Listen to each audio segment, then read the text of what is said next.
Coming up on this episode of Home Theater News Review, Klipsch launches its latest audio solution. We have all the details and up-to-date pricing. Kaleidescape opens the door to commercial cinema. LG releases a security patch for TVs found to be vulnerable to hacking. We have a bit more unsettling news out of Roku, and Cambridge Audio spruces up an old favorite. Also, we get out the time machine and sputter into the past, where we find out 8 is actually more than enough. We dig through movie reviews, data, and slick deals on a trio of Tom Cruise films. Those are all on 4K disc. All that and more coming up. Hey there, home theater friends, and happy Monday. Welcome to this week's edition of HTNR. My name is Todd Anderson with the Home Theater Forum at avnirvana.com. You can watch this podcast on our YouTube channel or listen to it on Spotify and iTunes. If you've been enjoying this show, make sure you subscribe on your preferred platform and leave us a review. And if you're looking for a friendly home theater forum, come hang out with us at avnirvana.com. Today is April 16th, 2024. Hope you had a great weekend. I had a fantastic weekend. We caught a ball game on Friday. We went and saw author and humorist David Sedaris live on Saturday. I highly recommend checking him out if he's coming into a city near you. And then I got to spend some time out on the Chesapeake on Sunday. Many thanks to my great friend Jeff for that. But folks, now it is time to wade right back into the warm and friendly waters of AV technology. And I actually think this should be a really fun week. I have a review dropping hopefully tomorrow, maybe on Wednesday, of a 4K HDMI wireless extender that, get this, actually works. We reviewed 2 or 3 units similar to this over the last year or so, but this one is different because it actually works. So there's a lot to break down on that one, and that's going to be released as part of our HDMI Test Bench review series. So stay tuned for that.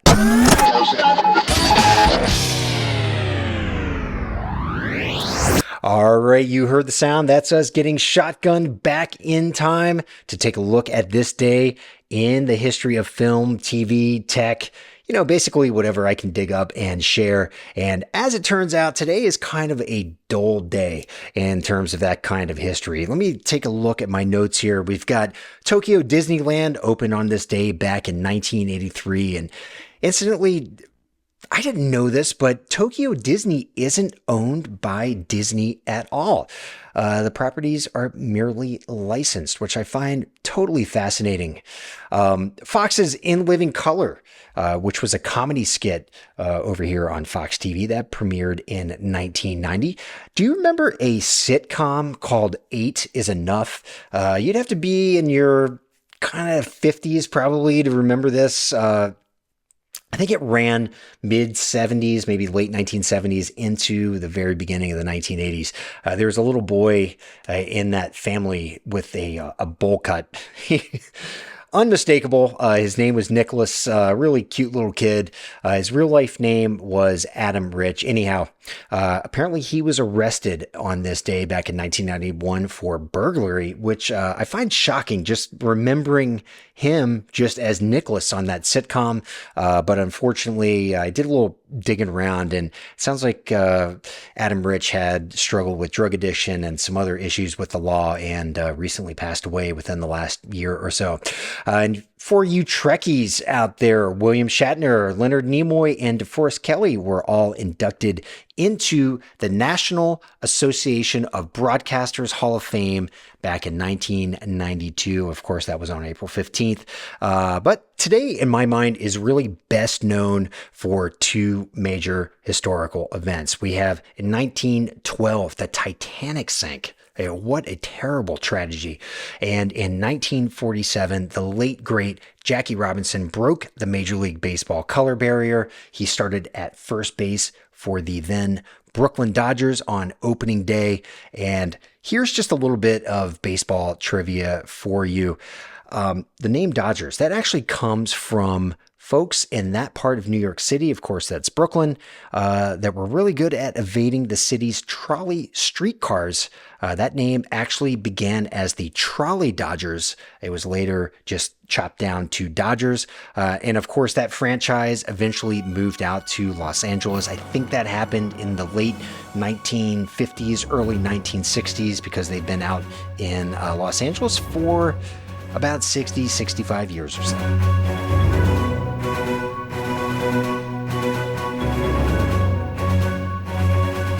All right, back to 2024, the here and now. And this past week, it's also just a little bit on the light side when it came to news, but we still have some fun stuff to talk about. Now, you might remember back in January around CES time, we were talking about a new pair of soundbars being launched by Klipsch and Onkyo, manufactured under the Klipsch name and carried a powered by Onkyo stamp. They're called the Flexus Core 100 and 200. Well, they are now officially shipping. I think that was as of last Monday. The Core 200 is 44 inches wide. It carries 5 channels made up of an array of forward-firing and up-firing drivers, along with built-in woofers. It also has a horn-loaded tweeter for center channel duties. Now, the Core 100 is about half as wide. We're talking in the 28-inch range, and it offers a stereo array of forward-firing drivers along with 4-inch low-end woofers. Both models have HDMI for access to eARC, or that's Enhanced Audio Return Channel, and 8K video. And just for those of you listening that don't know what eARC is, basically that means that you can plug an HDMI cable into your TV, plug it into the back of the soundbar, and the TV will send out Dolby Atmos audio from the TV to the soundbar, and that comes in handy when you have your streaming apps right on your TV. So you can stream to your TV and still dump that sound out to your soundbar. Of course, this means that these soundbars have Dolby Atmos decoding on board. They also carry Bluetooth along with optical and USB-C connections. Now, you can add on wireless surround speakers. They're called the Surround 100 to both of these soundbars, in addition to a sealed 10-inch wireless sub. It's called the Sub 100. It's sized to fit in tight spaces, and something that I think is probably the most appealing thing about these two soundbars. You can actually add 2 subwoofers to one soundbar, allowing you to inject a lot more bass into a space. So if you have a really large room, or if you just want to even out the bass response in your room, you can buy 2 of these wireless subs and hook them into your system. In terms of pricing, the Flexus Core 100, that is carrying an MSRP of $349. Flexus Core 200 is at $499. The Flexus Surround model, that's SURR 100, that is at $249, and the Flexus Sub 100, that is at $299. Those are all on sale right now at Amazon. I'll drop links to those products if you'd like to go check them out. Last week was CinemaCon, which is the official convention of the National Association of Theater Owners, or NATO, not to be confused with the North Atlantic Treaty Organization. Our good friends at Kaleidescape arrived at that convention with some very interesting news. Now, this news was first broken by Variety the week before, so that was basically 2 weeks ago, but the official press release didn't drop until last Monday, and I just want to tip my cap to my good friend Josh Gershman over at Kaleidescape. He pulled all the right strings on launching this news and getting some buzz going by hitting up Variety, which is big time for the commercial cinema and basically Hollywood in general. And then bringing that news over to the rest of us here in the world of home theater to kind of still keep that word kicking out. Really interesting rollout by them. But basically what's happening is that Kaleidescape is going to dip its toes into the world of commercial cinema. Now, first and foremost, what is Kaleidescape? Now, if this is a name that sounds familiar, but you're not really sure what it is, it's basically a high-end movie delivery system that allows you to purchase 4K films, 1080p films, which is Blu-ray quality, and standard definition films, we're talking DVD quality. It allows you to buy them and download them onto a Kaleidescape server that is in your house. Now, what's different than this than purchasing movies when streaming is, number one, quality, but number two, you actually own the movie. Kaleidescape is not simply authorizing you use through a license. You are purchasing, you own the movie, you have it physically on your server. Now, that server is connected to a Kaleidescape player in your home, which decodes and plays the movie in concert with your processor or your TV or whatever you have that player hooked up to. Now, there's lots and ins and outs to the system, and there's lots of benefits. So if you want to learn more, I'll drop links to a review that I published a few years ago, along with some links to videos that Travis Ballstadt has created. But the gist is you're able to buy and download disc quality, and in some cases better than disc quality films, and watch them in your own home. It's expensive, but it's really just a fantastic interface and product all the way around. Anyhow, Kaleidescape is currently working with 8 different exhibitors in a pilot program that brings the Kaleidescape platform into their establishments. At the same time, it has an agreement with one major Hollywood studio and is in active discussions with several others that will allow these theaters to access and play catalog titles on the big screen, allowing them to create, special events, special screenings, movie marathons, all delivered through secure and instant on-demand access to library content. And by instant, we're talking about downloads that can take as little as 10 to 20 minutes, depending on the kind of equipment you've purchased through Kaleidescape and on the internet connection speeds that you have at your establishment. There's a movie house here in my neighborhood. It's called Sinopolis, and they've been playing 80s classics once a week for a little while now. About a month or so ago, we went and saw The Breakfast Club there, and the theater was pretty much packed.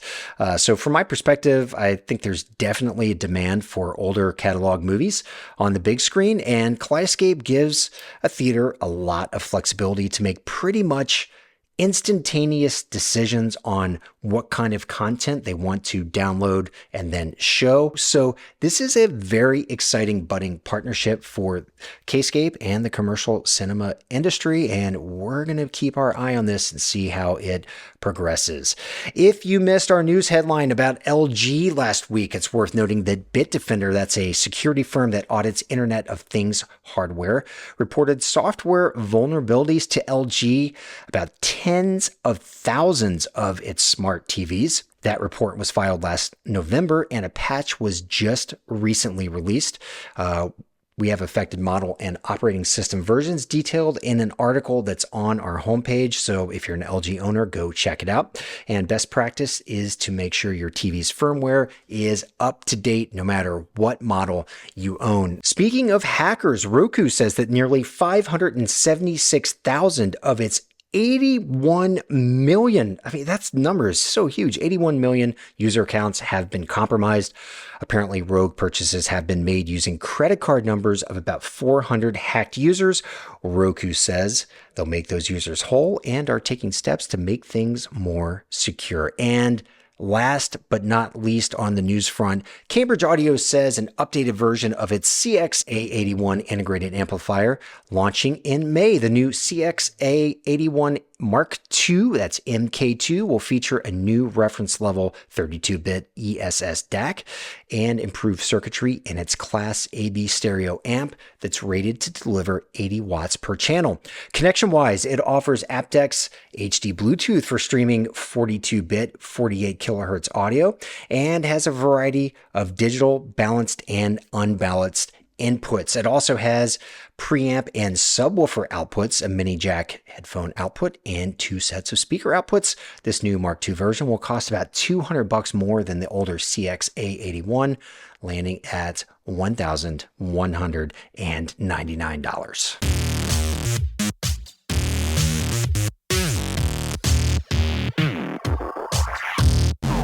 on to disc reviews. Let's take a peek into the world of AV Nirvana disc reviewer Michael Scott.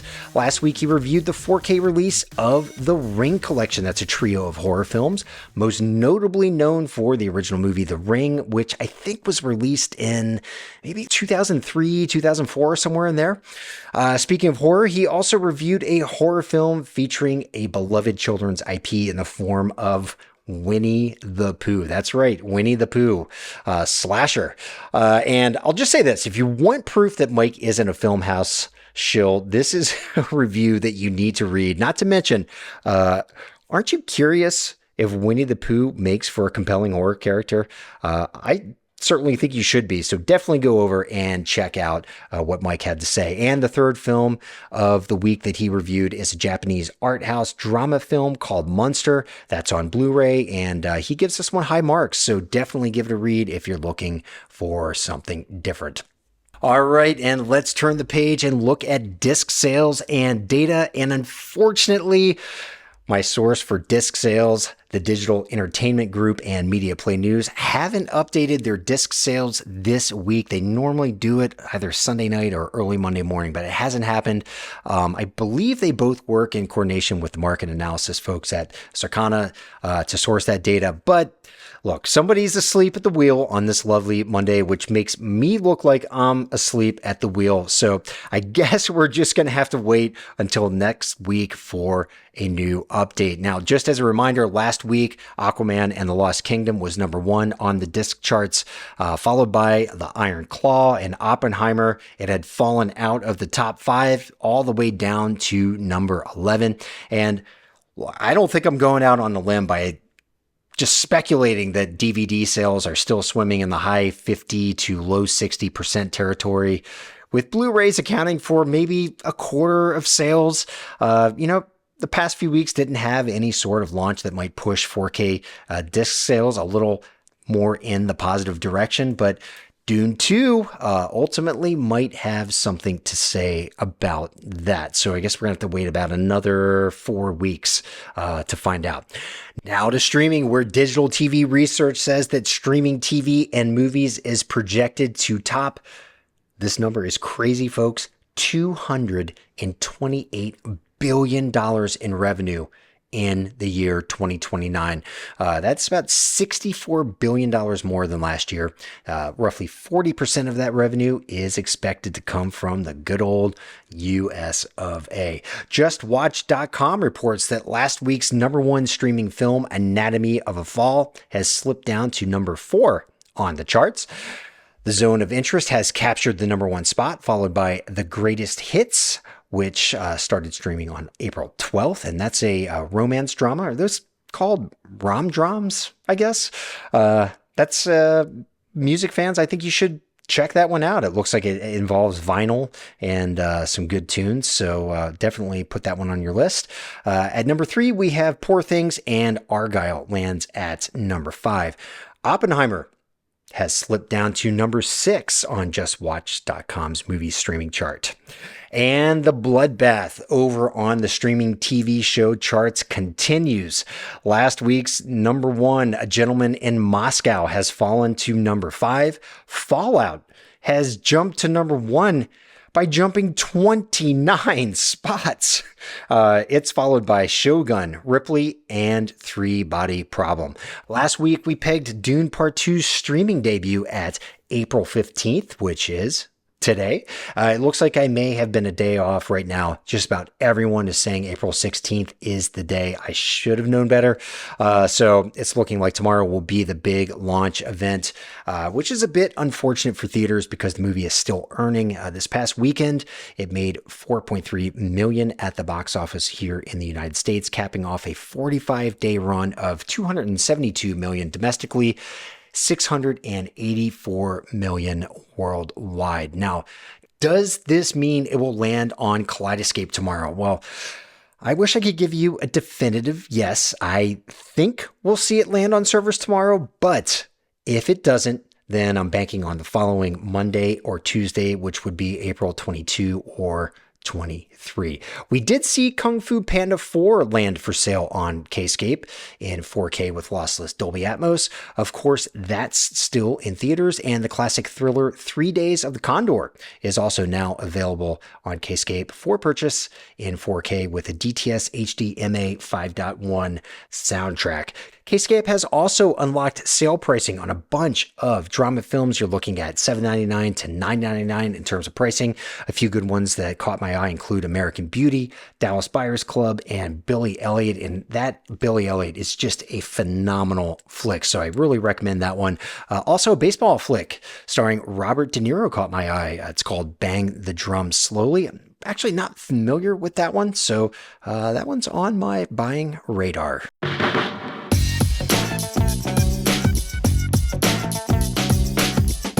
Now for disc deals of the week, and we are going all in on Tom Cruise flicks this week. All three of these films are available in 4K, and they ship with a Blu-ray copy and a digital code in the case. And I happen to think all of these are solid catalog titles. We have American Made. I really enjoyed watching that movie. That's currently $10.99. Again, that's in 4K. The Mummy is only $10.99, and a spectacular home theater flick, Oblivion, only $14.99. Now, all of those have MSRPs of about $23, so you're saving almost 50% for the lot. And here, my location here in the DC area, it looks like they can be on my doorstep if I order them today, by tomorrow. Links to all of those are right down in the description. And for our featured gear deals of the week, we're looking at LG and sale pricing on two of its soundbar offerings, the 3.1 channel S56Q and the 5.1.3 S90QY. Full disclosure, I've not handled or heard these myself, but I did take some time to go through user reviews on both Best Buy and Amazon, and it seems like buyers are very happy. Now, right now, the less expensive 3.1 channel version is about $150 off, landing right around $197, and the 5.1.3 version is $250 off, landing at $549, which is a big savings off its $800 MSRP. Of course, both of those include a wireless subwoofer, which is where that .1 designation comes from.